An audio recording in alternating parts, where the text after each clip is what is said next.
ଯେଉଁ ଲୋକମାନେ ପଡ଼ୋଶୀ ଘରର କଥା ଆପଣମାନଙ୍କୁ କହୁଛନ୍ତି, ପରନିନ୍ଦା ପରଚର୍ଚ୍ଚା ଆପଣମାନଙ୍କ ସହିତ କରୁଛନ୍ତି, ବନ୍ଧୁମାନେ ବୁଝିଯାଆନ୍ତୁ ସେଇ ଲୋକ ଆପଣଙ୍କର ଚର୍ଚ୍ଚା ବି ଆଉ କାହା ପାଖରେ କରୁଥିବ।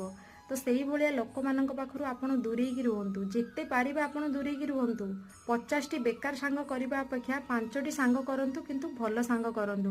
ଯେଉଁମାନଙ୍କ ପାଖରୁ ଆପଣ କିଛି ଶିଖିପାରୁଥିବେ, ଯେଉଁମାନଙ୍କ ପାଖରେ ବସିଲେ ଆପଣଙ୍କୁ କିଛି ଭଲ କଥା ଶିଖିବାକୁ ମିଳୁଥିବ, ଭଲ ଜ୍ଞାନ ଶିଖିବାକୁ ମିଳୁଥିବ।